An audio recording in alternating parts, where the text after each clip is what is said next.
നമുക്ക് നിധിയുടെ സുധീഷിന്റെ വരാൻ പോകുന്ന ആഴ്ചയിലെ നല്ലൊരു കഥ കേട്ടാലോ? അതിനു മുമ്പായി ആദ്യമായി കാണുന്നവരുണ്ടെങ്കിൽ ചാനൽ ഇഷ്ടപ്പെട്ട ഒന്ന് സബ്സ്ക്രൈബ് ചെയ്യാൻ മറക്കരുത്. വീഡിയോ ഇഷ്ടപ്പെടുവാണെങ്കിൽ ലൈക്ക് ചെയ്യാനും നിങ്ങളുടെ വിലയേറിയ അഭിപ്രായങ്ങളൊക്കെ രേഖപ്പെടുത്താനും മറക്കരുത് കേട്ടോ. അങ്ങനെ വരാൻ പോകുന്ന ആഴ്ചയിൽ നിധിയുടെ സുധീഷിന്റെ വിവാഹം നല്ല ഗംഭീരമായിട്ട് സുഭാഷും എല്ലാവരും കൂടെ ചേർന്ന് നടത്തുന്നുണ്ട്. ആദ്യം നിധി എതിർപ്പൊക്കെ പറഞ്ഞു, പക്ഷെ ഒടുവിൽ നിധിക്ക് സമ്മതിക്കേണ്ടതായിട്ട് വന്നു. ഈ വീട്ടുകാർ ഇത്രയും കാര്യമായിട്ട് ഈ കാര്യങ്ങളൊക്കെ ചെയ്യുന്ന സമയത്ത് താൻ അവരോടൊപ്പം ചേർന്നില്ലെങ്കിൽ അത് ബുദ്ധിമുട്ടാലോ. അത് മാത്രമല്ല, സുഭാഷ് ആ സത്യങ്ങളൊക്കെ തിരിച്ചറിഞ്ഞു. നിധി സുധീഷും എങ്ങനെയാ വിവാഹം കഴിച്ചെന്നുള്ള കാര്യം അത് നിധി തന്നെയാണ് സുഭാഷിനോട് പറഞ്ഞത്. ഇനി അത് ഒളിച്ചു വെച്ചിട്ട് കാര്യമില്ലെന്ന് മനസ്സിലായി. അതുകൊണ്ട് നിധി ആ കാര്യങ്ങളൊക്കെ പറയണം. നിധിക്ക് എങ്ങനെയാലും രക്ഷപ്പെട്ടാൽ മതിയെന്ന് ഉണ്ടായിരുന്നുള്ളൂ. അതൊക്കെ അറിഞ്ഞപ്പോൾ സുഭാഷിന് ഭയങ്കര വിഷമമായിപ്പോയി. ഭയങ്കര പ്രതീക്ഷയായിരുന്നു സുഭാഷിന്. തൻ്റെ വിവാഹം നടന്നില്ലെങ്കിലും തൻ്റെ അനുജൻ്റെ വിവാഹം നടന്നല്ലോ. അനുജന്മാർക്കും കുടുംബത്തിനും വേണ്ടിയിട്ട് ജീവിക്കുന്ന ഒരാളാണ് സുഭാഷ്. അപ്പം പിന്നെ സുഭാഷിന് സന്തോഷമില്ലാതിരിക്കുക. ആ സമയത്താണ് ഇങ്ങനെ ഒരു കാര്യം അവർ ഇഷ്ടപ്പെട്ട് വിവാഹം കഴിച്ചല്ലെന്ന്. അതിൻ്റെ പേരിൽ സുഭാഷിന് ഭയങ്കര വിഷമമൊക്കെ ഉണ്ടാവുന്നുണ്ട്. എങ്ങനെയായി തീരുമെന്ന് അറിയത്തില്ല. ഇനി ഇവിടുന്ന് വീട് വിട്ട് പോയിട്ടുണ്ടെങ്കിൽ പ്രശ്നമാവുമല്ലോ. പക്ഷേങ്കിൽ സുഭാഷിനെ ഭയങ്കര ഇഷ്ടമായതുകൊണ്ട് സുനന്ദിയാണെങ്കിലും ആ കല്യാണത്തിന് എല്ലാ രീതിയിലും നല്ല രീതിയിൽ തന്നെ പങ്കെടുക്കുന്നുണ്ട്. സുഭാഷിനോടൊപ്പം ചേർന്ന് ഫോട്ടോയൊക്കെ എടുക്കുന്നുണ്ട്, കയ്യിലൊക്കെ പിടിച്ച്. പക്ഷെ ഇതൊക്കെ കണ്ടിട്ട് സുനന്ദിയുടെ അമ്മയ്ക്ക് ഒട്ടും അങ്ങോട്ട് പിടിക്കുന്നുണ്ടായിരുന്നില്ല. അവർ സുനന്ദിയെ കുറേ ചീത്ത പറഞ്ഞ് വിളിച്ചുകൊണ്ട് പോകുന്നുണ്ട്.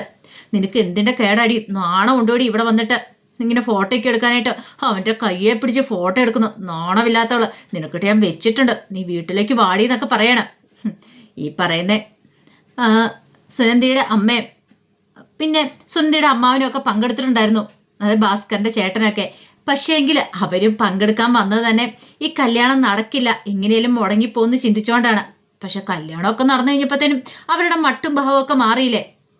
എങ്ങനെ എന്തേലും പ്രശ്നം ഉണ്ടാന്ന് കരുതിയിട്ട് പ്രശ്നം ഉണ്ടാകാതെ കാര്യങ്ങളൊക്കെ ഗംഭീരമായിട്ട് നടന്നതിൻ്റെ ഒരു ദേഷ്യം അവർക്കുണ്ടായിരുന്നു. ഭാസ്കരനാണെങ്കിലോ സുധീഷിന് വേണ്ടിയിട്ട് ഒരു വലിയ കാര്യം തന്നെ ചെയ്തിട്ടുണ്ടായിരുന്നു. താലിമാല ഭാസ്കരനാണ് കൊണ്ടേ കൊടുക്കുന്നത്. അതൊക്കെ പക്ഷേ എങ്ങനെയാണെന്ന് ഒരു നിമിഷം സുധീഷൊക്കെ ഞെട്ടിപ്പോയി. അവരൊട്ടും പ്രതീക്ഷ കാര്യമായിരുന്നില്ല ആ മാല. അങ്ങനെ പിന്നീട് എല്ലാം രാത്രിയായി കഴിഞ്ഞപ്പോഴത്തേനും ഭാസ്കരൻ്റെ അടുത്തേക്ക് സുധീഷ് വന്ന് കാര്യം തിരക്കുന്നുണ്ട്. സത്യം പറച്ചാ അച്ഛൻ ആ മാല എവിടുന്നാ കൊണ്ടുവന്നേ? അച്ഛൻ്റെ കയ്യിൽ ഈ മാല മേടിക്കാനുള്ള പൈസ എവിടുന്നാ കിട്ടിയെന്നൊക്കെ ചോദിച്ചു. എടാ അതൊക്കെ എൻ്റെ ഉണ്ടായിരുന്നു. സത്യം പറ, അച്ഛൻ വല്ലതും മോഷ്ടിക്കോ മറ്റോ ചെയ്താണോ? അങ്ങനെ എന്തേലും ആണോ? ഒന്ന് പോടാ അവിടുന്ന്. ഞാൻ മോഷ്ടിച്ചൊന്നുമല്ല. നിന്റെ അമ്മയുടെ മാല ഞാൻ സൂക്ഷിച്ചു വെച്ചിട്ടുണ്ടായിരുന്നു, താലിമാല. ആ മാലയെ സൂക്ഷിച്ചു വെച്ചിട്ടുണ്ടായിരുന്നു, അതായിരുന്നു പറയാണ്. പക്ഷെ എൻ്റെ ദൈവമേ, അമ്മയുടെ ആണോ? അങ്ങനെയാണെങ്കിൽ അവൾ ഇനി ഞങ്ങൾ ഇട്ടിട്ട് പോകുമെന്ന് ചോദിക്കണം. അതിപ്പോൾ പോകില്ല എന്നൊക്കെ നിന്റെ കയ്യിരിപ്പ് പോലെ ഇരിക്കും. നീ നന്നായിട്ട് ജീവിക്കുകയാണെങ്കിൽ അവൾ നിന്നെ ഇട്ടിട്ടൊന്നും പോകത്തില്ല, അല്ലെങ്കിൽ ചിലപ്പോൾ അവൾ ഇട്ടിട്ട് പോകുമെന്നൊക്കെ പറഞ്ഞു. എന്തായാലും സുധീഷിന് വേണ്ടിയിട്ട് ആ മാല കൊടുത്തതിൽ ഭാസ്കറിന് ഭയങ്കര സന്തോഷം ഉണ്ടായിരുന്നു. തൻ്റെ ഒരു മകൻ്റെ എങ്ങനെയും കല്യാണം കഴിഞ്ഞല്ലോ എന്നൊരു ചിന്തയായിരുന്നു. രാത്രി നിധി മുറിയിലേക്ക് പോയി കഴിഞ്ഞപ്പോൾ സുധീഷിൻ്റെ അടുത്തേക്ക് സുഭാഷ് വരുവാണ്. സുഭാഷ് വന്നിട്ട് നന്നായിട്ട് ചോദ്യം ചെയ്യുന്നുണ്ട് സുധീഷിനെ. എടാ എന്നാലും നീ ഇത്രയ്ക്ക് വേണ്ടിയിരുന്നില്ല. നീ എന്തൊക്കെ കള്ളത്തരാടാ പറഞ്ഞത്? അവൾക്ക് നിന്നെ ഇഷ്ടമായിട്ട് നിൻ്റെ കൂടെ ഇറങ്ങിപ്പോന്നൊക്കെ അന്നല്ലേ പറഞ്ഞ്. എന്നിട്ട് ആ പെങ്കുച്ച് പറഞ്ഞ എന്താ ഇങ്ങനെയൊന്നും അല്ല സംഭവിച്ചതെന്ന്. നീ എന്തിനു വേണ്ടിയുണ്ടാ ഇങ്ങനെ കള്ളത്തരമൊക്കെ പറഞ്ഞേ? നീയോ അവളും പ്രേമിച്ച് വിവാഹം കഴിച്ചവരാന്ന് ഓർത്തിട്ടാണ് ഞങ്ങൾ ഈ ഫംഗ്ഷൻ റിസപ്ഷനും കാര്യങ്ങളൊക്കെ ഇവിടെ വെച്ചത്. അല്ലെങ്കിൽ ഒരിക്കലും ഇത് വെക്കില്ലായിരുന്നു. ഇനിയിപ്പം നാളെ ആ പെങ്കുച്ച് പോയി കഴിയുമ്പോൾ നാട്ടുകാരുടെ ഞങ്ങൾ എന്ത് പറയും? നീ അത് വല്ലതും മനസ്സിലാക്കിയിട്ടുണ്ടോ? നീ എന്നാലും ഇത്രയ്ക്ക് വേണ്ടിയിരുന്നില്ല. നീ ഇഷ്ടംപോലെ നുണ പറയും, പക്ഷെ ഇങ്ങനെ ഒരു നുണ പറഞ്ഞ് അവളെ ഇങ്ങോട്ട് കൂട്ടിക്കൊണ്ട് വരേണ്ട കാര്യമില്ലായിരുന്നു. അങ്ങനെ കുറേ ചോദ്യം ചെയ്ത് കഴിഞ്ഞപ്പോഴത്തേന് സുധീഷിന് ഉത്തരവില്ലായിരുന്നു. ഒടുവിൽ സുധീഷ് പറഞ്ഞു, അങ്ങനെയൊക്കെ സംഭവിച്ചു പോയി. എനിക്ക് അവളെ രക്ഷിക്കാനായിട്ട് വേറെ മാർഗമില്ലായിരുന്നു. അതുകൊണ്ടാന്നൊക്കെ പറയണം. ഇനി എന്ത് ചെയ്യണമെന്ന് പോലും അറിയത്തില്ലാത്തൊരവസ്ഥയായിപ്പോയി. അങ്ങനെ ഞാൻ കൂട്ടിക്കൊണ്ടു വന്നാന്നൊക്കെ പറയാം. എന്നാലും സുഭാഷിന് നല്ല ടെൻഷനായിരുന്നു. പിന്നീട് സുഭാഷ് നിധിയോട് ഇന്ന് താങ്ക്സ് പറയുന്നുണ്ട്. കല്യാണ സമയത്ത് ഇറങ്ങി വന്നില്ല എന്ന് പറഞ്ഞെങ്കിലും വരുമൊക്കെ ചെയ്തല്ലോ. എങ്ങനെ നന്ദി പറയണമെന്ന് അറിയില്ല. നീ ഇവിടെ ഉണ്ടെങ്കിൽ ഞങ്ങൾക്ക് സന്തോഷമാണ്. നീ ഇനി ഇവിടുന്ന് പോകാതിരിക്കുന്നതായിരിക്കും ഞങ്ങൾക്ക് സന്തോഷം. പക്ഷെ നിധി സമ്മതിച്ചില്ല. നിധി പറഞ്ഞു, എനിക്ക് പോകണേട്ടാ, എനിക്കിവിടെ നിൽക്കാൻ പറ്റില്ല. അറിയാലോ, ഞാൻ എൻ്റെ സാഹചര്യങ്ങളൊക്കെ വെളിപ്പെടുത്തിയതല്ലേ. ഞങ്ങൾ പരസ്പരം ഇഷ്ടപ്പെട്ട് വിവാഹം കഴിച്ചവരല്ല. അങ്ങനെ ഒരു അപ്രതീക്ഷിത സാഹചര്യത്തിൽ സംഭവിച്ചു പോയതാണ്. അതുകൊണ്ട് മാത്രം ഞാൻ ഇങ്ങോട്ടേക്ക് വന്നേ. പക്ഷെ എനിക്കൊരു ലക്ഷ്യമുണ്ട്, ഒരു സ്വപ്നമുണ്ട്. അതെനിക്ക് നേടിയെടുക്കണം. എൻ്റെ വീട്ടുകാരെയൊക്കെ വെറുപ്പിച്ചാൽ ഞാനിപ്പോൾ ഇങ്ങോട്ട് പോന്നിരിക്കുന്നത്. എനിക്ക് തെളിയിച്ചു കൊടുക്കണം ഞാൻ ഒരാളെ സ്നേഹിച്ചൊളിച്ചോടി പോന്നല്ലെന്ന്. അങ്ങനെയൊക്കെ ചെയ്യണമെന്നൊക്കെ പറഞ്ഞു. പിന്നെ കൂടുതൽ സുഭാഷ് ഒന്നും പറയാനായിട്ട് പോയില്ല. പറഞ്ഞിട്ടും കാര്യമില്ലെന്ന് മനസ്സിലായി. കുറച്ച് സമയം കഴിഞ്ഞപ്പോൾ നിധിയുടെ അടുത്ത് വന്നിട്ട് സുധീഷ് നന്ദി പറയുന്നുണ്ട്. നീ എന്താണല്ലോ എനിക്ക് വേണ്ടി ഇത്രയൊക്കെ ചെയ്തു തന്നല്ലോ. ഒരു പക്ഷെ നീ മണ്ഡപത്തിലേക്ക് വരാതിരിക്കുമായിരുന്നെങ്കിൽ വിളിച്ചോ ആൾക്കാരുടെ മുന്നിൽ, ക്ഷണിക്കപ്പെട്ടവരുടെ മുന്നിൽ ഞാനും എൻ്റെ ചേട്ടനും അച്ഛനും അനുജന്മാരും എല്ലാം നാണം കിട്ടു നിന്നേരം. അല്ലെങ്കിൽ തന്നെ നാട്ടുകാരെ എപ്പോഴും ഇടയ്ക്കിടയ്ക്ക് പറയും, ഈ കുടുംബത്തിലേക്ക് എവിടെ നിന്നൊരു പെണ്ണ് വരാനായിട്ടാ. പെണ്ണൊന്നും വരത്തില്ല, ഇവിടെ ആർക്കും പെണ്ണൊന്നും കിട്ടത്തൊന്നുമില്ലാന്ന്. അപ്പം ആ ഒരു സങ്കടം ഞങ്ങൾക്കുണ്ടായിരുന്നു. ഞങ്ങളുടെ മാനം നീ രക്ഷിച്ചു, അതിനെങ്ങനെ നന്ദി പറയണമെന്ന് അറിയില്ല. ആ സമയം നിധി പറഞ്ഞു, എന്നെ രക്ഷിച്ചല്ലേ സുധീഷ്, അപ്പം ഇനി ഞാൻ ഇത്രയെങ്കിലും ചെയ്തു തരണ്ടേ, അതുകൊണ്ടാ. പിന്നെ വേറൊരു കാര്യമുണ്ട്, നാളെ രാവിലെ തന്നെ പോകണം എനിക്ക്, എവിടെയെങ്കിലും ഹോസ്റ്റലിൽ കൊണ്ട് എന്നെ ആക്കണം എന്നൊക്കെ പറയണം. അത് കേട്ടപ്പോൾ സുധീഷിന് ആകെ ടെൻഷനായി. ഇത്രത്തോളം വരെ കാര്യങ്ങളൊക്കെ എത്തിച്ചു, പക്ഷേങ്കിൽ ഇപ്പം കണ്ടില്ലേ അവൾ ഹോസ്റ്റലിലേക്ക് എന്നെ വീണ്ടും പോകണമെന്നൊക്കെ പറയുന്നു. ഒടുവിൽ ശരി എന്നൊക്കെ സമ്മതിച്ചിട്ട് സുധീഷ് കിടക്കാൻ പോവാണ്. സുധീഷ് തൻ്റെ അനുജന്മാരോടൊപ്പം ഹാളിലാണ് പോയി കിടക്കാൻ പോകുന്നത്. പക്ഷെ അവിടെ ചെന്ന് കഴിഞ്ഞപ്പോഴത്തേനും നികേഷ് ചോദ്യം ചെയ്യുന്നുണ്ട്, കല്യാണം കഴിഞ്ഞാൽ പിന്നെ ഭാര്യയുടെ കൂടെ അല്ല കിടക്കണ്ടേ, അതിനെന്താ ഞങ്ങളൂടെ വന്ന് കിടക്കണേന്നൊക്കെ ചോദിച്ച് ചോദ്യം ചെയ്യുവാണ്. സുഭാഷ് വന്നിട്ട് പറഞ്ഞു, നീ കൂടുതൽ ചോദ്യം ചെയ്യാനൊന്നും പോണ്ട, ഇപ്പം അവിടെ കിടന്നോളൂ എന്ന് പറയണം. സുഭാഷിന് അറിയാലോ കാര്യങ്ങൾ, സത്യാവസ്ഥ എന്താന്ന്. ബാക്കി 2 അനുജന്മാർക്കും അറിയത്തില്ല, ഹരീഷിനും നികേഷിനും അറിയത്തില്ല. നിധിയും സുധീഷും തമ്മിലുള്ള ബന്ധം എന്താന്ന്. കാരണം അവർ തമ്മിൽ സ്നേഹിച്ച് വിവാഹം കഴിച്ചല്ലെന്നുള്ള കാര്യം സുഭാഷിന് മാത്രം അറിഞ്ഞിട്ടുള്ളൂ. സുഭാഷ് പറയുകയും ചെയ്തു, തൽക്കാലത്തേക്ക് എൻ്റെ അനുജന്മാരെ അറിയണ്ട, അവരൊക്കെ ഭയങ്കര സന്തോഷത്തിലാണ്. ഇതൊക്കെ അറിഞ്ഞു കഴിഞ്ഞിട്ടുണ്ടെങ്കിൽ അവർക്ക് സഹിക്കാൻ പറ്റില്ലെന്ന്. എന്താണെങ്കിലും സുഭാഷ് ചീത്ത പറഞ്ഞു കഴിഞ്ഞപ്പോൾ നികേഷ് പിന്നെ ഒന്നും മിണ്ടിയില്ല. സുധീഷ് അവരുടെ കൂടെ കിടക്കുകയാണ്. അങ്ങനെ അവർ 4 പേരും കൂടെ അവിടെ കെട്ടിപ്പിടിച്ച് കിടന്നുറങ്ങി. പിറ്റേ ദിവസം രാവിലെ ആയി കഴിഞ്ഞപ്പോഴത്തേനും സുഭാഷ് എന്ത് ചെയ്തു, വെള്ളമൊക്കെ എടുക്കാനായിട്ട് പാത്രം എടുക്കാനായിട്ട് അങ്ങോട്ട് വരുമ്പോഴാണ് ആ ഒരു കാഴ്ച കാണുന്നത്. നിധി മുറിയിൽ നിന്ന് ഇങ്ങോട്ട് ഇറങ്ങി വരുന്നു. നിധി ബാത്റൂമിലേക്ക് പോകാനായിട്ട് വരുന്നതാണ്, കുളിക്കാനായിട്ട് വരുന്നതാണ്. വന്നിട്ട് നിധി അവിടെ സ്റ്റക്കായിട്ട് നിൽക്കുകയാണ്. ഒരു നിമിഷം സുഭാഷ് ഓർത്തു, ഇതെന്താ പോലും ഇങ്ങനെയെന്ന് ഓർത്തു. പിന്നെയാണ് സുഭാഷ് കാഴ്ച കാണുന്നത്. കാരണം ചേട്ടനനുജന്മാരെല്ലാവരും കൂടെ അവിടെ കിടക്കുന്നുണ്ട്. ഒരുത്തനൊക്കെയാണ് മുണ്ട് പറിച്ച് പുതച്ചോണ്ടാണ് കിടക്കുന്നത്. അതേ രീതിയിലാണ് ഒരുത്തനൊരുത്തൻ്റെ വേഗത്തേക്ക് കാലെടുത്ത് ഇട്ടിരിക്കുന്നു. ആ ഒരു കോലത്തിലാണ് അവിടെ കാണുന്നത്. അത് കണ്ടിട്ട് നിധിക്ക് എന്ത് ചെയ്യണമെന്ന് അറിയില്ല, വല്ലാത്ത ടെൻഷനിൽ നിധി നിൽക്കുകയാണ്. അപ്പോഴേക്കും സുഭാഷ് ഓടി അങ്ങോട്ട് വന്നു, പുതപ്പെടുത്ത് 3 പുതപ്പിച്ചു. കിടക്കുന്ന കിടപ്പ് കണ്ടില്ല എന്നൊക്കെ പറഞ്ഞിട്ട് എന്നിട്ട് നിധിയോട് പറഞ്ഞു, അതെ നിധി അങ്ങോട്ട് പോയിക്കൊള്ളാൻ പറയണം. നിധി അങ്ങനെ അവരുടെ കാലിലൊന്നും ചവിട്ടാതെ വളരെ ശ്രദ്ധയോട് കൂടിയിട്ടാണ് ബാത്റൂമിലേക്ക് പോകുന്നത്. ഹാളിലാണല്ലോ എല്ലാം കൂടെ കിടക്കുന്നത്. കുറച്ച് കഴിഞ്ഞപ്പോൾ നിധി കുളിയെല്ലാം കഴിഞ്ഞ് തുണിയൊക്കെ വിരിച്ചിട്ട് വന്നപ്പോഴത്തേന് സുഭാഷ് കൊണ്ട് ചായയൊക്കെ കൊടുക്കുകയാണ്, ചായ കുടിക്കാൻ പറഞ്ഞിട്ട്. പിന്നീട് നിധിയോട് പറഞ്ഞു, ഞാനിവിടുന്ന് നിങ്ങൾ പോകണമെന്ന് ഒരിക്കലും പറയില്ല, ഇവിടെ തന്നെ വേണമെന്നാണ് എൻ്റെ ആഗ്രഹം. കാരണം സുധീഷിൻ്റെ പെണ്ണായിട്ടാണ് എല്ലാവരും ഇവിടെ കാണുന്നത്. അപ്പോൾ പോയി കഴിഞ്ഞിട്ടുണ്ടെങ്കിൽ നാട്ടുകാരോട് എനിക്ക് പലതും പറയേണ്ടതായിട്ട് വരും. അപ്പോഴേക്കും നിധി പറഞ്ഞു, ചേട്ടാ ഇങ്ങനെയൊന്നും പറയരുത്, ഞാൻ പറഞ്ഞല്ലോ എൻ്റെ അവസ്ഥ. ഞാൻ നിർബന്ധിച്ച് പിടിച്ചു നിർത്തുമൊന്നുമില്ല. നിധിയുടെ ഇഷ്ടം എന്താണെന്ന് വെച്ചാൽ നിധിയുടെ ഇഷ്ടം പോലെ തന്നെ നടക്കട്ടെ. അതിനകത്ത് ഞാൻ ഇനി ഒന്നും പറയുന്നില്ല. എന്തായാലും ഇന്നലെ ചെയ്തെന്ന ഉപകാരത്തിനൊക്കെ ഒത്തിരി നന്ദിയുണ്ടെന്നൊക്കെ പറഞ്ഞിട്ട് സുഭാഷ് അങ്ങോട്ട് കയറിപ്പോയി. ആ സമയത്താണ് സുധീഷ് കണ്ണൂർന്ന് എഴുന്നേക്കുന്നത്. സുധീഷ് എഴുന്നേറ്റ ഉടനെ നേരെ നിധിയുടെ മുറിയിലേക്ക് പോയി നോക്കണം. നോക്കിയപ്പോൾ നിധിയില്ല. ഇവിടെ ഇനി രാവിലെ തന്നെ പോയോ? എൻ്റെ ഭഗവാനെ. അങ്ങനെ ഓർത്ത് പുറത്തേക്ക് ഇറങ്ങി വരുമ്പോഴത്തേനും നിധി തുണിയൊക്കെ വിരിച്ചിട്ട് അങ്ങോട്ട് വരുന്നു കണ്ടു. ആ സമയത്ത് സുധീഷ് ചോദിച്ചു, ഓ നീ ഇവിടെ ഉണ്ടായിരുന്നു? ഞാൻ ആകെ പേടിച്ചു പോയി. എന്തിന്? അല്ല, മുറി കാണാതെ വന്നു കഴിഞ്ഞപ്പോഴത്തേനും നിധിക്കാണെങ്കിൽ നല്ല സങ്കടവും ടെൻഷനായിരുന്നു. പിന്നീട് നിധി പറഞ്ഞു, സുധീഷേ എനിക്ക് എത്രയും പെട്ടെന്ന് തന്നെ ഇവിടുന്ന് പോകണമെന്ന് പറയണം. പോവാനോ? എങ്ങോട്ട്? എനിക്ക് പോയാൽ മതിയോളൂ. ഞാൻ ഹോസ്റ്റലിൻ്റെ കാര്യം പറഞ്ഞില്ലായിരുന്നോ, എന്നെ ഹോസ്റ്റലിൽ കൊണ്ട് വിടണമെന്ന് പറയണം, അല്ലാതെ എനിക്കിവിടെ നിൽക്കാൻ പറ്റില്ലെന്ന് പറയണം. ഇത് കേട്ടപ്പം സുധീഷ് പറഞ്ഞല്ലോ, ഹോസ്റ്റലിലേക്ക് പോകണോ? ഇന്ന് നമുക്ക് വേണമെങ്കിൽ ഒന്ന് പുറത്തൊക്കെ പോയി എൻജോയ് ചെയ്യാം, കാരണം ഇവിടുത്തെ ബീച്ചിൽ അവിടെ ഇവിടെയൊക്കെ പോകാമെന്ന് പറയണം. അതൊക്കെ കേട്ടപ്പം നിധിക്ക് ഭയങ്കര ദേഷ്യമായി. ഇതെന്താ നമ്മൾ ഹണിമൂൺ ട്രിപ്പാണോ എന്ന്? സുധീഷിന് എന്താ തലയ്ക്കകത്ത് ഒട്ടും ബോധമില്ലെന്ന് ചോദിക്കണം. സുധീഷ് പെട്ടെന്ന് പറഞ്ഞു, അല്ല അത് പിന്നെ ഞാൻ കൂടുതലൊന്നും പറയണ്ട, സുധീഷ് ഒരു കാര്യം ചെയ്യുക, പെട്ടെന്ന് റെഡിയായിട്ട് വാ എന്നൊക്കെ നിധി പറഞ്ഞു. അങ്ങനെ സുധീഷ് അങ്ങോട്ട് കയറിപ്പോയി. ഈ സമയം നിധിക്കാണെങ്കിൽ ആകെപ്പാടെ ഭ്രാന്ത് പിടിക്കുന്ന പോലെ തോന്നി, എന്ത് ചെയ്യണമെന്നറിയില്ല. അപ്പോഴാണ് ഭാസ്കരൻ എഴുന്നേറ്റ് വരുന്നുണ്ടേ. ഭാസ്കരൻ പുറത്ത് കിടന്ന് ഉറങ്ങുന്നുണ്ടായിരുന്നു. തിണ്ണക്കടി കിടന്ന് ഉറങ്ങുമായിരുന്നു.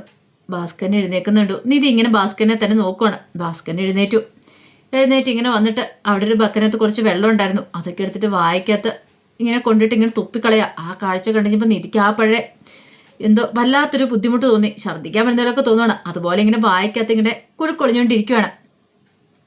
അത് മാത്രമല്ല ഭാസ്കരൻ്റെ ഓരോ പ്രവർത്തികൾ. എന്നിട്ട് ആ വെള്ളം എടുത്തിട്ട് ആ കപ്പൊക്കെ എടുത്ത് ഒറ്റ ഏറ് കൊടുക്കുവാണ്. അങ്ങനെയാണ് ആളുടെ സ്വഭാവം. ദൈവമേ, ഇങ്ങനെയുള്ള വീട്ടിലേക്കാണല്ലോ താൻ വന്നതെന്ന് നിധി ഒരു നിമിഷം ആലോചിച്ചു. എന്ത് ചെയ്യാൻ പറ്റും? സഹിച്ചല്ലേ മതിയാവുള്ളൂ. എത്രയും പെട്ടെന്ന് തന്നെ ഇവിടുന്ന് പോകണം, അല്ലെങ്കിൽ ഇവിടെ നിന്നിട്ടുണ്ടെങ്കിൽ ശരിയാവത്തില്ല എന്നൊക്കെ നിധി മനസ്സ് വിചാരിച്ചു. അങ്ങനെ പിന്നീട് കുറെ സമയം കഴിഞ്ഞപ്പോൾ നിധിയെയും കൂട്ടിക്കൊണ്ട് സുധീഷ് ഹോസ്റ്റൽ അന്വേഷിച്ചു പോയി. അങ്ങനെ ആദ്യം ഒരു ഹോസ്റ്റലിൽ ചെന്നു. അവിടെ ചെന്ന് റൂമിനെ കുറിച്ചും കാര്യങ്ങളെക്കുറിച്ചും എല്ലാം ചോദിക്കണം. അപ്പോൾ അവർ വിശദമായിട്ട് എല്ലാ കാര്യങ്ങളും പറഞ്ഞു തന്നു. അപ്പം നിങ്ങൾ എന്തെടുക്കുക, പഠിക്കുകയാണോ അതേപോലെ ജോലി ചെയ്യുകയാണോ എന്ന് ചോദിച്ചു. അപ്പം നിധി പറഞ്ഞു, എൻ്റെ പഠിത്തം കഴിഞ്ഞാൽ ഇപ്പം ജോലിക്ക് വേണ്ടി ട്രൈ ചെയ്യണം. അപ്പോൾ അതുകൊണ്ട് ഹോസ്റ്റലിൽ നിൽക്കാമെന്ന് കരുതി. ആയിക്കോട്ടെ, ഈ ഫോം ഒന്ന് ഫില്ല് ചെയ്യാൻ പറയണം. ഫോമൊക്കെ ഫില്ല് ചെയ്ത് കൊടുത്തു. ഒടുവിൽ അവർ പറഞ്ഞു ID കാർഡ് കൊടുക്കാൻ പറയണം. ID കാർഡ് നിധി പെട്ടുപോയി. ആധാർ കാർഡ് എന്നങ്ങനെ എന്തെങ്കിലും കൊടുക്കാൻ പറയാം. ഇതൊന്നും നിധിയുടെ കയ്യിലുണ്ടായിരുന്നില്ല പോരുന്ന സമയത്ത്. ആ സമയം സുധീഷ് ഓർത്ത്, ദൈവമേ, തൻ്റെ ഫോണിനകത്ത് അവളുടെ ആധാർ കാർഡിൻ്റെ ഒരു ഫോട്ടോ ഉണ്ട്. അത് എത്രയും പെട്ടെന്ന് ഡിലീറ്റ് ചെയ്ത് കളയണം. അല്ലെങ്കിൽ ഇവളിപ്പോൾ തന്നോട് എങ്ങാനും ചോദിച്ചാലോ. വിവാഹം രജിസ്റ്റർ ചെയ്യാനായിട്ട് അതൊക്കെയാണ് കാണിച്ചത്. അതിൻ്റെ കോപ്പിയൊക്കെ എടുക്കുകയത്. ഇനിയിപ്പം ഇത് പ്രശ്നമാവെന്ന് കരുതി പെട്ടെന്ന് സുധീഷ് അതെന്ത് ചെയ്തു, ഡിലീറ്റ് ചെയ്ത് കളയുകയാണ്. ഉണ്ടെങ്കിൽ പണി കിട്ടുമെന്നുള്ള കാര്യം സുധീഷിനറിയാം. ആ സമയം നിധി പറഞ്ഞു, അത് പിന്നെ ആധാർ കാർഡൊന്നും കയ്യിലില്ല, ID പ്രൂഫ് ഒന്നുമില്ല. ഇല്ലയെന്ന് പറയണം. ID പ്രൂഫ് ഇല്ലാതെ ഇവിടെ റൂം തരാൻ പറ്റില്ല എന്ന് പറയണം. അല്ല മാഡം, അതേ ഫോണിനകത്തുണ്ടെങ്കിലും കാണിച്ചാൽ മതി. അപ്പം നിധിയുടെ ഫോൺ ഓൾറെഡി പോയല്ലോ. ആ ഫോണിനകത്തായിരുന്നു ഉണ്ടായിരുന്നു, പക്ഷെ ഇപ്പം ആ ഫോൺ ഇല്ലല്ലോ. നിധിക്ക് എന്ത് ചെയ്യണമെന്ന് അറിയില്ല. അപ്പം അവിടുന്ന് ഇറങ്ങി. സുധീഷിന് സന്തോഷമായിരുന്നു. രക്ഷപ്പെട്ടു. പിന്നെ അടുത്തടുത്ത് എന്ന് ചോദിച്ചപ്പോഴും ഇത് തന്നെ അവസ്ഥ. എല്ലാത്തടത്തും ID പ്രൂഫ് എന്തെങ്കിലും വേണം നിധിയുടെ. അങ്ങനെ ചുമ്മാ നിർത്തത്തൊന്നുമില്ല.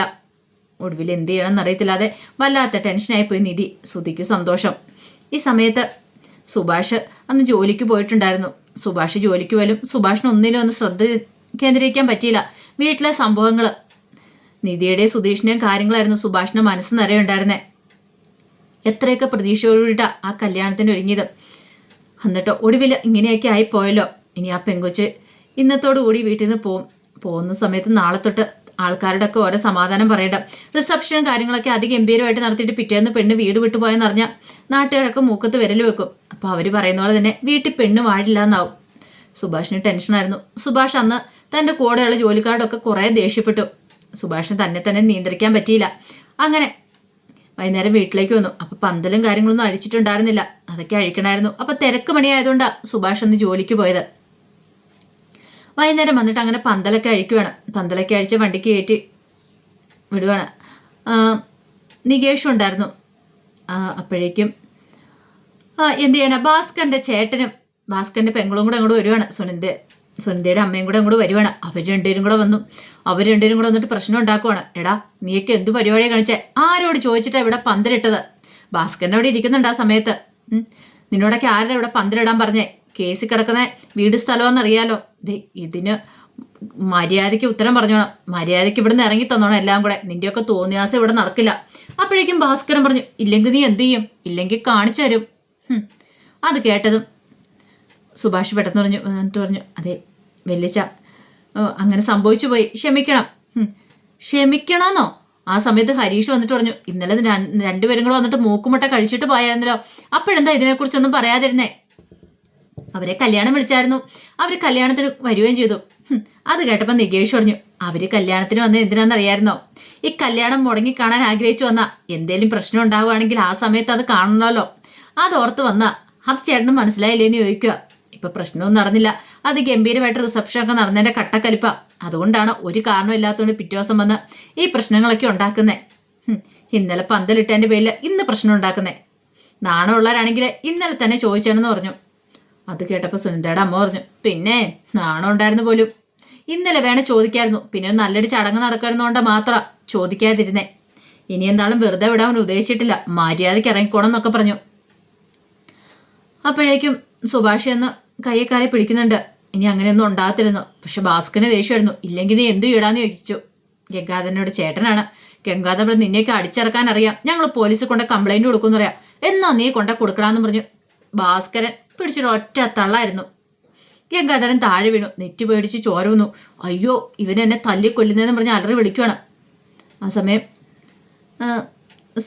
സുനന്ദയുടെ അമ്മ വന്നിട്ട് താങ്ങി എഴുന്നേപ്പിച്ചു. അയ്യോ ചേട്ടാ, ചോര വരുന്നുണ്ടല്ലോ, ഇവൻ എന്നെ കൊല്ലാൻ തുടങ്ങി. നിന്നെയും വെറുതെ വിടത്തിലിടാ, പോലീസിനെ കൊണ്ടൊക്കെ പിടിപ്പിക്കുമെന്ന് പറഞ്ഞു. അങ്ങനെ എന്ത് ചെയ്തു? ഒടുവിൽ സുനന്ദയുടെ അമ്മ തൻ്റെ ആങ്ങളുടെ കൈയും പിടിച്ചങ്ങോട്ട് പോവാണ്. ഭാസ്കരൻ പറഞ്ഞു, മേലാൽ ഇവിടെ കയറിപ്പോയേക്കല്ല, ഇതൊക്കെ ആയിരിക്കും ഇനി അവസ്ഥ എന്ന് പറഞ്ഞു. നിന്നെ വെറുതെ വിടത്തില്ലടാന്നൊക്കെ പറഞ്ഞ് വിളിച്ചിട്ട് ഗംഗാധരനും അങ്ങോട്ട് പോയി. ഇതേ സമയം കുറേ ഹോസ്റ്റലിൽ കയറി ഇറങ്ങിയിട്ട് ഒരിടത്തും ഒന്നും സെറ്റായില്ല. അതിൻ്റെ വിഷമത്തിലായിരുന്നു നിധി. സുധീഷിന് സന്തോഷം.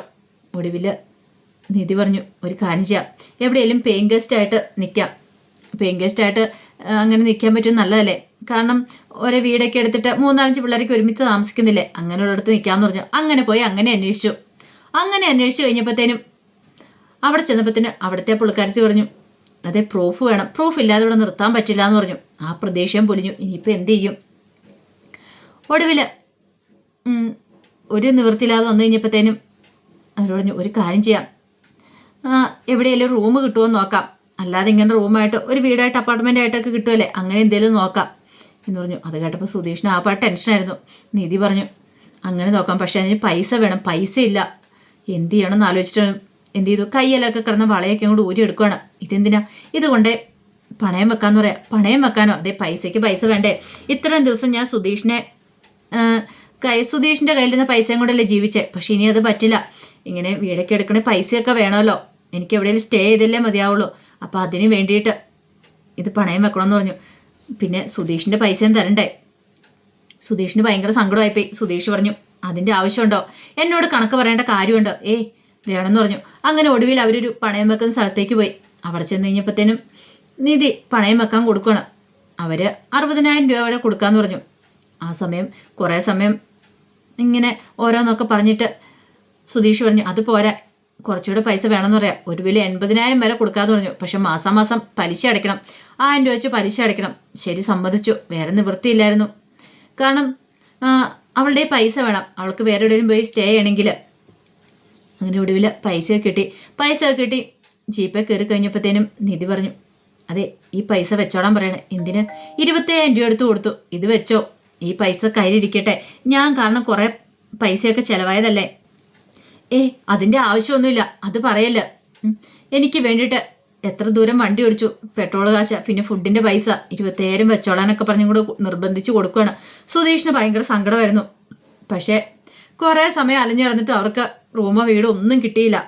ഒടുവിൽ സുധീഷ് പറഞ്ഞു, ഇതിൻ്റെ ആവശ്യമുണ്ടോ? വീട്ടിൽ തന്നെ വന്ന് കഴിഞ്ഞാൽ പോരെ, പിന്നെ എവിടെയായാലും എന്തെങ്കിലും കിട്ടിക്കുകയും ജോലിക്ക് അയക്കുമ്പോൾ അവിടുന്ന് മാറി താമസിച്ചോളാനൊക്കെ പറയണം. പിന്നെ നിധിയെയും വിളിച്ചുകൊണ്ട് വീട്ടിലേക്ക് വരുവാണ്. അതിൻ്റെ വിശേഷങ്ങളൊക്കെ കാണാൻ പോകുന്നത്. പക്ഷേ വിളിച്ചുകൊണ്ട് വന്നാലും പ്രശ്നങ്ങൾ അവിടെ കൊണ്ട് തീരുന്നില്ലായിരുന്നു. വീണ്ടും പല പല പ്രശ്നങ്ങളൊക്കെ ഉണ്ടാകുന്നുണ്ട്. അതിൻ്റെ വിശേഷങ്ങൾക്കായി നമുക്ക് എല്ലാവർക്കും കാത്തിരിക്കാട്ടോ. ഒരിക്കൽ കൂടി എല്ലാവർക്കും ശുഭദിനം നേർന്നുകൊണ്ട് നിർത്തുന്നു. നന്ദി.